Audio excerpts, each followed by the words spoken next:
This is a Hog Sports Network podcast. You're listening to the Whole Hog Football Podcast, bringing you the latest news, analysis, and more. Here's your host, Matt Jones, with Scotty Bordelon of the Hog Sports Network and WholeHogSports.com. If there's ever a week for Arkansas to get right, it feels like this is the week as Arkansas hosts Mississippi State on Saturday at Razorback Stadium. The Bulldogs, they're going through a lot of the same things Arkansas is going through. Winless in SEC play, real inconsistent in conference, probably a little bit more inconsistent even than Arkansas has been. Arkansas has been close in its games. Mississippi State's been blown out in some games, including against LSU and Alabama, who the Razorbacks played close on the road. You don't really want to compare scores, but if you look at how these two teams have fared against common opponents, you certainly would like Arkansas's chances to beat Mississippi State on Saturday. And to top things off, Mississippi State doesn't know if they're going to have their star quarterback, Will Rogers, who injured his shoulder a couple of weeks ago when they played Western Michigan. The Bulldogs were off last week coming into Fayetteville on a bye. I'm Matt Jones with Scotty Bordelon and Ethan Westerman of Whole Hog Sports. And, let's start with the quarterback discussion, because you go back to last year when Arkansas lost in Starkville, KJ Jefferson didn't play, and Arkansas's offense was out of sync, and they lose that game 40-17. I feel like Jefferson last year and even this year was as integral to Arkansas's offense as Will Rogers is to Mississippi State. Rogers may even be more important to what the Bulldogs try to do. When you look at his numbers, he's thrown for over 11,000 yards and 92 touchdowns, and really has only been the starter for a little over, this is his third season basically as the full-time starter at Mississippi State. He's put up just huge numbers for them in the passing games, prolific numbers, of course, under Mike Leach for a couple of years. The offense isn't as good this year, and I think that's not really a surprise to anyone who's paid attention, knowing that Mike Leach had died. His genius is what made the air raid offense go. If he can't play, Scotty, you like Arkansas's chances already, given how bad Mississippi State is defensively, the fact Arkansas is back home. If he can't play and Mike Wright, the Vanderbilt transfers their quarterback, I think you got to really like Arkansas. Yeah, I would think Arkansas got a really good chance. I think either way, like if Will Rogers was to play, or if Mike Wright has to go, I think me and Ethan, we're down in Birmingham for SEC basketball media days, and I think we were talking on the way down. I was like, do you have a better shot if Will Rogers plays? I mean, I don't know, because you've got the dual threat capability with Mike Wright, and Will Rogers hasn't been exactly just lighting it up. I know he had a really big day against South Carolina, but that seems to kind of be the norm against South Carolina, I guess. But yeah, Mike Wright hasn't thrown the ball much. Looking at his stats right now, he's 8 for 11 for 61 yards and a touchdown. Really hasn't been asked to throw the ball a whole lot, but where he could really hurt you is on the ground. Like played in 6 games, probably pretty sparingly, but he's rushed for 3 scores. And so I think he could potentially hurt you with his feet. And, just based on years past, like Arkansas's defenses have struggled with dual threat quarterbacks. But I think you kind of maybe have to throw that out the window a little bit now that you have a new defensive coordinator who's, surely preparing for that. Yeah, I think if Arkansas gets Mike Wright, I think you have to feel like you got a pretty good shot. But I feel good about Arkansas maybe getting off their losing skid either way. But I would expect Mike Wright to play. It doesn't sound like Zach Arnett's given much of an update on Will Rogers all week. Nope, very, very nondescript. Arkansas, they gave up some big passes to Milroe last week against Alabama, but they never let him really beat them with his feet like we thought they might. They kept him contained. So that's the most recent example we have against the dual threat quarterback. And the other question with Rogers is, if he plays, is he 100% healthy? Is he 100% effective? That's something to think about, Ethan. You're right. And I think that honestly, Arkansas' schedule to this point really helps them, that they've played several dual threat quarterbacks. They played Jaden Daniels, LSU, Jackson Dart can run at Ole Miss, and they played Milroe. I think that really helps them out, that if it is Mike Wright, that it's not the first time you've seen a guy who can really run, but he's really fast. I mean, they've put in some run packages from just this year, even just making sure he's on the field, kind of like how Arkansas tried to do with Malik Hornsby last year, even though that didn't really pan out. But yeah, I think he's actually second on their team in rushing yards right now with way fewer carries than a lot of the guys who are behind him. So, yeah, I think you have to feel pretty good about Arkansas's chances just with the uncertainty at quarterback. I think it is kind of neat looking at the parallel to last year, how Arkansas was the team last year going in with their backup, but I think it is a little bit different because Will Rogers, like Scotty said, isn't really having the type of season that you're used to seeing him have. So maybe a change of some sort is maybe what they need. I don't know. Jaquavius Marks is another one from Mississippi State who's questionable this week with an injury. We saw him have a big game against Arkansas, I think 2 years ago, was part of their big rushing attack last year down in Starkville. People forget last year when they beat Arkansas, they ran the ball. I mean, I think it was the most rushing yards they'd ever had in Mike Leach's tenure, not only at Mississippi State, but maybe ever as a head coach. They just ran the ball against Arkansas, and it was so odd to see Mississippi State go to its running game the way it did against the Razorbacks last year in that big blowout victory in Starkville. For Arkansas, they're not going to have Rocket Sanders this week. There's a lot of other players who are kind of on the fence that we don't know if they're going to play. They might play, they might not play. I think there's a number of players who are in concussion protocol. Scotty, I know you've been following that a little bit closer. Just kind of give us a rundown of where they are from an injury standpoint. Yeah, there's a lot of them, and I think it's just kind of the nature of playing 7 straight games in 7 weeks. I think Cam Ball was a guy that was at practice last week in a limited capacity, but this week I think he's more full go. I believe he's been in green at practice. And I think Sam said they're pretty optimistic that they'll get Jalen Braxton back at corner, which is a pretty big deal because you just don't know about the status of Dwight McGlothern either. He had a concussion in the A&M game, missed the Ole Miss game, and then didn't play it against Alabama either. I think you need to get Braxton back. He's a kid that has come in and right away, kind of earned himself a starting job. I think before he went out against Ole Miss, I think he had been targeted 4 times and didn't give up a reception.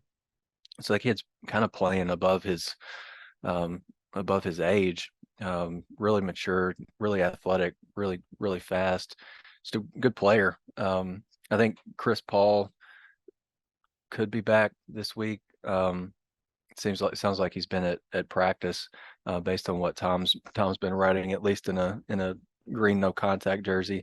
It'd be good to get him back. And if you do get him back and he's healthy, like maybe kind of can give you some of the things that he did last season that make you feel pretty good about your linebacker depth, with Jaheim Thomas obviously is their top guy, and then Antonio Greer last week. I thought he played really well. He got as many snaps, I think 52 as Jaheim Thomas did. So I think if you can find like a solid, really solid top 3 at linebacker, I think you'll feel pretty good about that second level. I'm interested to see what kind of the crowd they're going to have this weekend. It's first time back in 5 weeks, and certainly I think a lot of people jumped off the bandwagon during that time. I heard Sam Pittman in his interview with Chuck Barrett after the game in Tuscaloosa last week. He said, "I'm hearing that it may be standing room only." That would surprise me if it was that packed for this game, given the 5-game losing streak, the 11 a.m. kickoff. I think that affects attendance somewhat. I'm just really interested to see what the reaction to the team is going to be this week, because I wrote this the other day. It's so much different than the last time they went through this type of losing streak, which was in the last year under Morris, when they're losing 4, 5, 6 games in a row. I think it got to 9 at the end of that year after he was fired, but they were losing by, 26 and 30 and 41 and 41. And these last 4 games, even though they've been disappointing outcomes, or 5 games really, they've all been disappointing outcomes. They've all been close games. They've all been games that Arkansas had a chance to win. in the fourth quarter. So I'm just interested to see what the feedback is going to be when they take the field on Saturday. I think that, your best shot at getting a good crowd is just the folks of people who, before the season even started, looked at the home schedule that's kind of, especially compared to last year and what we're getting next year, just kind of a dud, and said they wanted to catch a game this year, and so they picked this one out early. I mean, I just feel like the fan base, at least from my perspective, it feels like it's kind of checked out a little bit right now. Just, I mean, after this brutal stretch of losses. So, but I do think that, that is the difference, like you said, between a losing streak like that this year and maybe in years past is you can't say that people haven't been tuned in watching every play. I mean, they're competitive and they're right in the thick of these big games. So I think that people are still, people still care. I mean, I remember I was a student the last year of Chad Morris's tenure, and it was just they actually played Mississippi State that year at home as well. And I just remember sitting there in the student section, like That kind was of you? amazed at how. Yeah, exactly. I looked around. I was like, I can't believe that this is this empty right now. I don't think that you've gotten to that point to where it's people still care because it's a team that still you can tell the team still cares.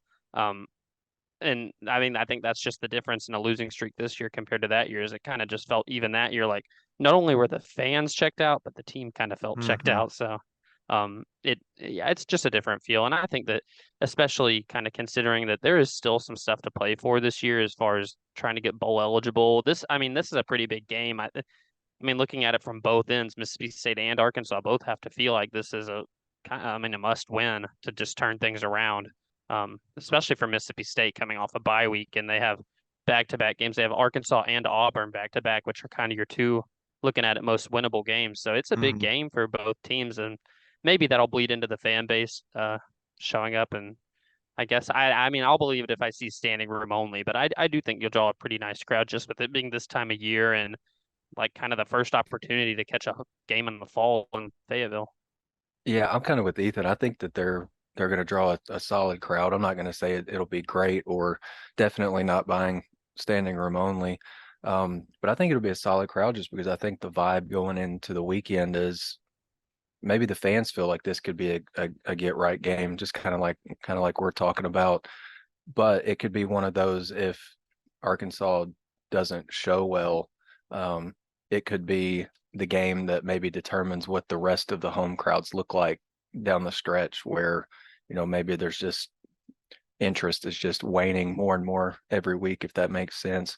But I think it's a combination of, I think Arkansas has been competitive for several weeks now, outside of the A&M game. And you're finally home. Let's be the first home game in 35 days. I think Sam made a joke the other day. He was like, man, I just drove by on the golf cart and that grass is green. It's so green, best it's ever looked. I think there'll be some excitement for the team, and I think fans want to get back in the stadium too. Like it literally feels like it's been forever since they played in there. But I think this game, if it doesn't go well, could be. I don't want to say it's like the last straw, but I think you could probably start seeing some noticeable differences in attendance in these last few games if it doesn't go well. Yeah, it's a pivotal game. It's a pivotal game, and I think that you're gonna, what we see in November in the stands is really going to hinge a lot on what we see on the field Saturday and what we see on the field in Gainesville in 2 weeks after the bye week.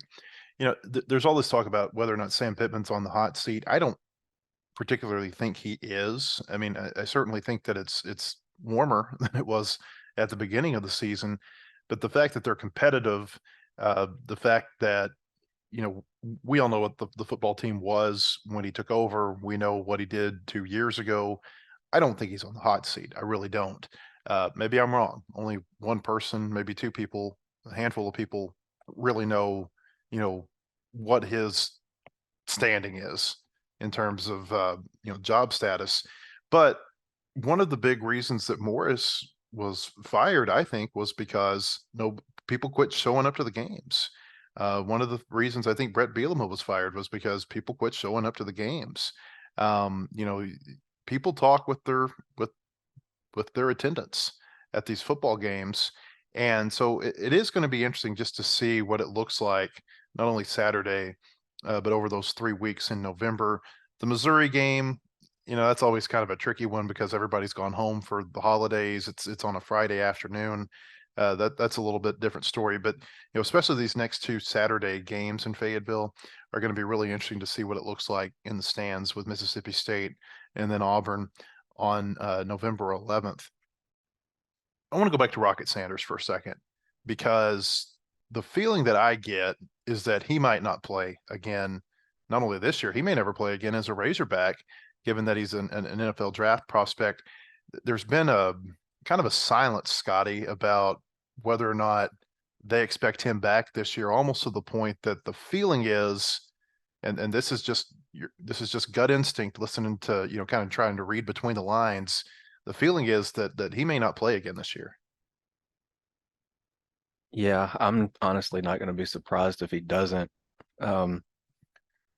And I don't want to like speak for Rocket, but just like maybe trying to climb inside his mind a little bit. You've got kind of a need that's not right, right? And part of you being productive depends on the guys up front.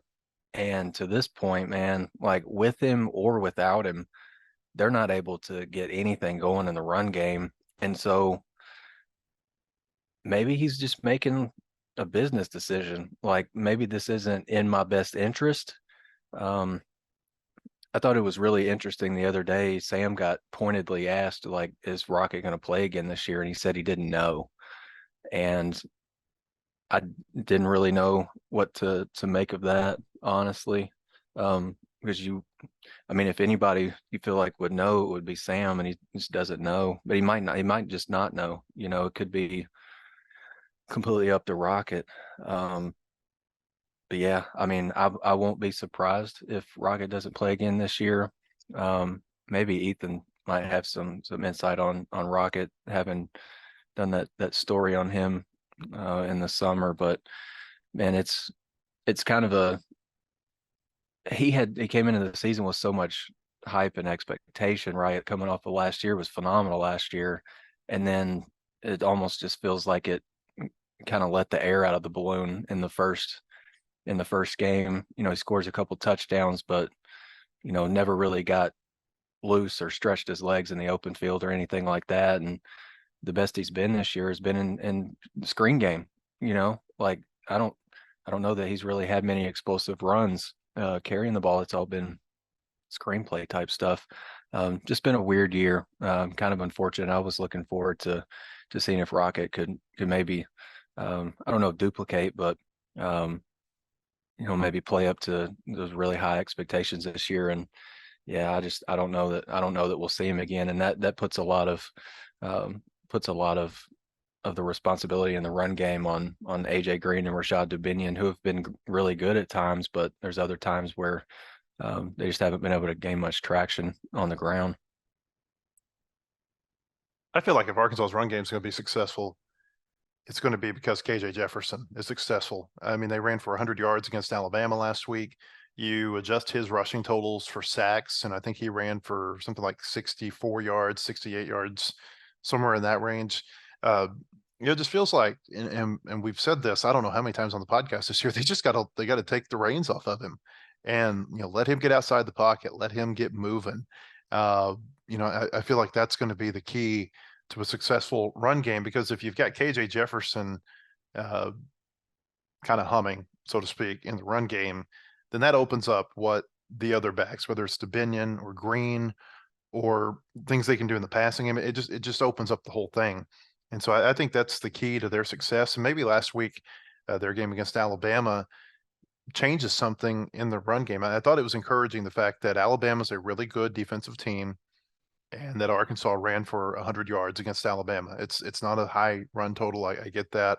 It's not a high average total. I think it was less than 3 yards per carry they had in the game. But given where they had come from the previous 2 weeks, including struggling against a bad run defense in Ole Miss, I thought that was an encouraging step last week to run the way that it did against the Crimson Tide. And you look at Mississippi State, this has been a team that really has not been able to defend the run this year.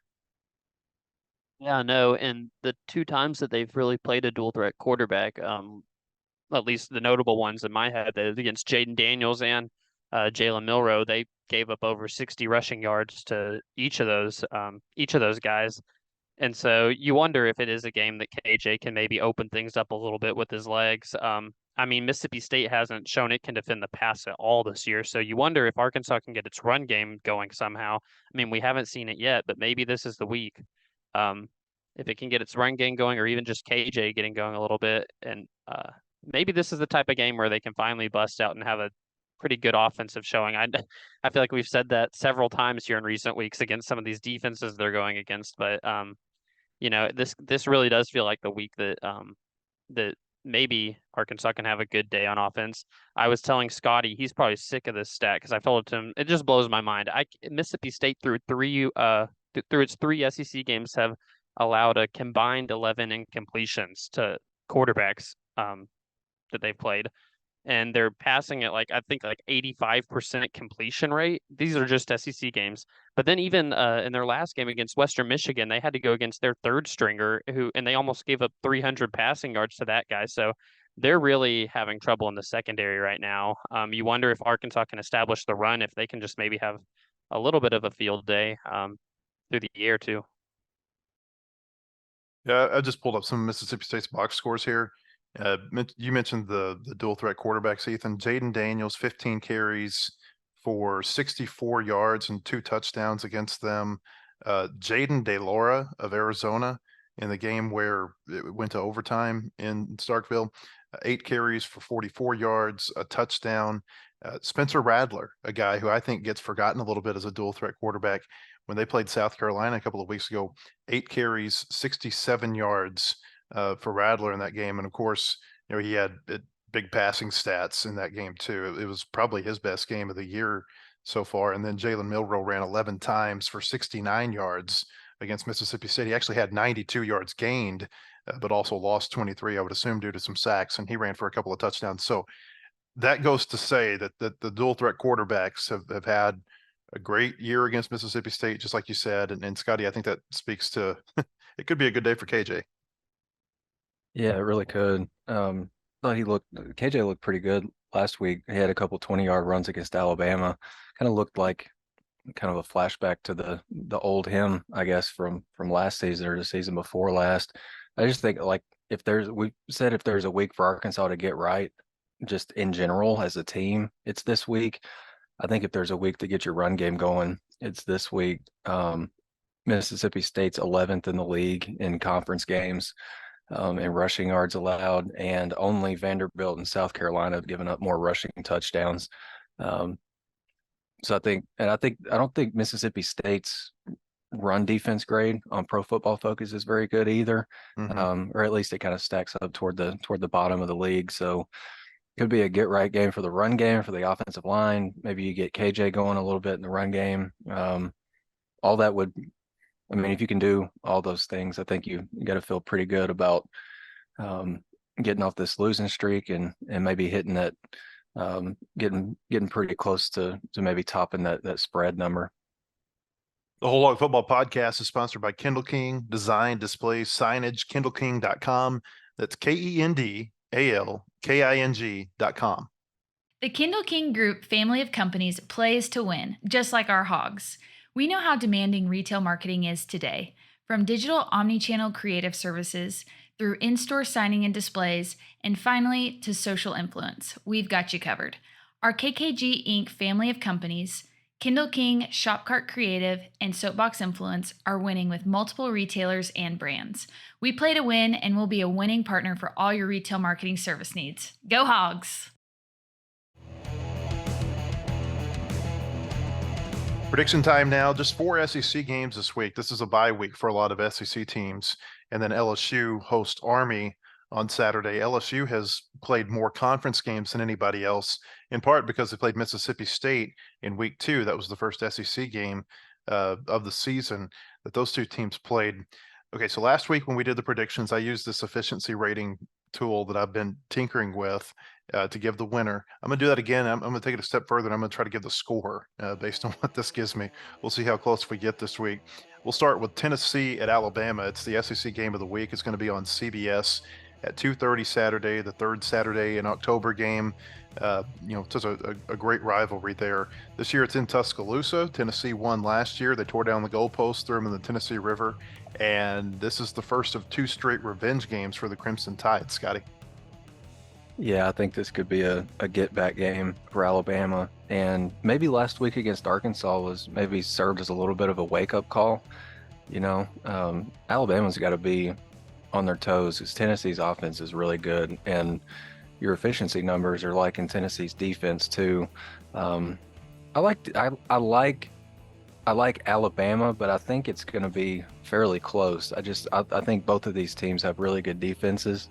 But I'm kind of like you earlier when we were picking games with Alabama playing at home. I just don't think lightning strikes twice in the same place. I'm going to take Bama at home. Yeah, I like Bama as well by quite a bit. I think that, I said it last week. I thought that the Arkansas game just fell at such a trap time for them as far as just playing at 11 a.m. is weird in Tuscaloosa, and it came in between, big games against Texas A&M and Tennessee, just sandwiched there in the middle. I think that Arkansas was probably a little bit of a wake-up call, though, just almost losing that game. I think that Alabama's had this one circled for a while after last year. Like you said, Scotty, I don't see Alabama losing at home again this year. So I'll go with Alabama by maybe a touchdown or so. What's that stat? Nick Saban is 32-0 at Bryant-Denny in the month of October. I think it goes to 33-0 this week. I think they beat Tennessee. To Scotty's point about the efficiency ratings, Tennessee's offense actually it doesn't like Tennessee's offense right now. They had a good number against South Carolina in their second SEC game, but part of this has to do with the fact they played a couple of good defenses, or one good defense in A&M last week, a great defense, and they struggled quite a bit with A&M. The big play in that game was a special teams punt return for a touchdown. But even against Florida in week 1, or in their first SEC game, the offense just didn't perform very well. Just 16 points and 10 offensive possessions against the Gators. Alabama's got the number 2 defense in the league behind A&M. I think Alabama wins this, but the one thing that jumps out to me is Tennessee's defensive efficiency is really high. I think this could be a lot lower scoring game last year. It was 52-49 last year. The model gives us a 25-19 Alabama win. I think it could be a sneaky good defensive game Saturday in Tuscaloosa. All right, get to the later games. Actually, another 2:30 kickoff. It's going to be on SEC Network. I don't know that many people outside of Columbia, South Carolina, and Columbia, Missouri will watch this, but it's the Battle of Columbia. They actually have a trophy for this, by the way. I don't know if you guys know that. Between South Carolina and Missouri, that's going to be on SEC Network. Yeah, you got a team in South Carolina coming off a pretty disappointing home loss, and then a team in Missouri who's back at home coming off a pretty impressive road win at Kentucky last week. I'm riding with Missouri. I'm so impressed with their offense and their playmakers. I like them by 10 plus. In the same way as you, I think that this is I think this is actually a pretty good Missouri team. I think this is going to be a shootout, though. These two offenses, but I don't see them losing to South Carolina at home after what we've seen from South Carolina recently. I think Missouri could sneakily maybe get to 9 or 10 wins this year, and just in a super sneaky way. I really like Luther Burden. I think Brady Cook's pretty good, and with this being at home, I just don't see them losing. The efficiency ratings have Missouri as a 10-win team in the regular season. I've got them by a touchdown, 35-28. I think Cook is playing well. Their defense is maybe a little bit underrated, kind of like Arkansas. Arkansas's got the number 5 defensive efficiency. Missouri's right there behind them by 4 points at number 6. And South Carolina, it just seems like this is kind of one of those years where it's coming unhinged for them. Like Shane Beamer broke his foot the other day, kicking something because he got mad after their loss against Florida. That's not a good look for your head coach. And I don't know, it screams to me just a lack of discipline within the team. If that's what you got going on at your head coaching level, I think it trickles down. And to your point, Ethan, Missouri being a sneaky good team, I think it's a combination of they are a better team this year. I like Brady Cook as their quarterback. They've also got Luther Burden, the wide receiver, who's having a big type Bolitnikoff type year for them. But I think it's also a byproduct of the SEC being down, and they're taking advantage of that. I don't know that they've really beaten just a great team this year, but the they're beating the teams that are on their roster, and they've certainly taken advantage of that. So I like Missouri at home over South Carolina. 6 o'clock Saturday night on ESPN. Ole Miss goes to Auburn. It's the Hugh Freeze Reunion Bowl as he takes on the Rebels, who are coming off a bye week. My gut is saying that Ole Miss goes into Auburn and rolls, and a lot of times my gut is wrong.